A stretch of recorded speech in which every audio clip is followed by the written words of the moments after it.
whoever told you breakfast was the most important meal of the day and that you should never miss breakfast actually lied to you. Because the real question is, what is it they're actually selling? Now, this is Metabolically Speaking, nutritional science broken down into bite sizes you can actually digest. And I'm Auntie Z, state-registered dietitian, encouraging you as usual to chop better, may body the answer. Now, let's get into today's word, breakfast. Now, the word itself just means breaking the fast. And it has absolutely nothing to do with when.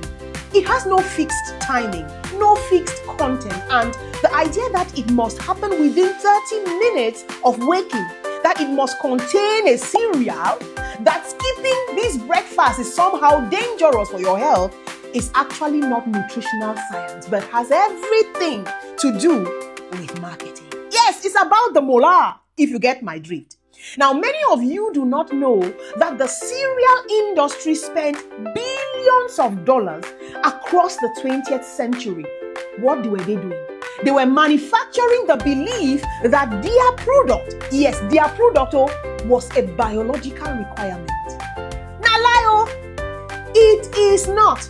And our people paid for believing it. And today, African mothers and fathers feed their children with these cereals, this foreign way of eating, and some even consider it posh to eat cornflakes in the morning, wearing that idea with pride like a badge of honor. Sir, my people. But before Kellogg's arrived on the African continent, before those colorful boxes started filling our shelves, right? What did breakfast actually look like? In Cameroon, proud of who we are, we're consuming fermented cornmeal or pap with beans or leftover meals from the day before. Now, I know in Ghana, fermented kinke with fish and pepper was a complete metabolic package.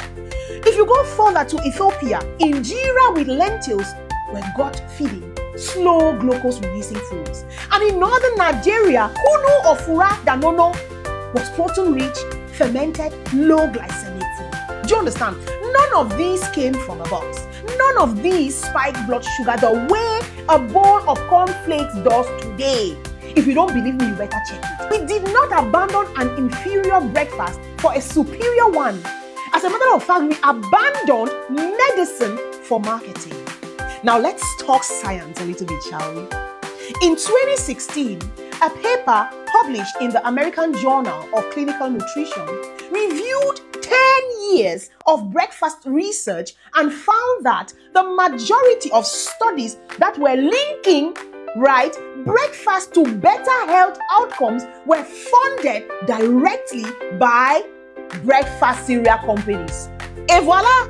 You get me? Now you know the motive behind the memo. There is no independent research study that has actually found any consistent metabolic health improvement and eating breakfast early in the morning. Nope, not one. Meaning that what? Meaning that science has not yet found any consistent benefit to eating breakfast immediately you are waking up. Instead, and especially for people like you and I with insulin resistance type 2 diabetes, delaying the first meal of the day often improved metabolic markers. Yes, now for day way science day today. So this week, my people, I want you to audit your breakfast, check it, and honestly write down what you eat in the morning and at what time you break your fast. Then ask yourself, who designed this meal? Did it come from my culture? Did it come from my grandmother's kitchen? Did it come from my ancestral food and my dietary culture and tradition? Or did it come from a television advertisement? And in the next episode of Metabolically Speaking, we will address what breakfast should actually contain if you choose to eat it and what our ancestral mornings were quietly delivering every single day. Now, cheers to your health and healing from our African heritage.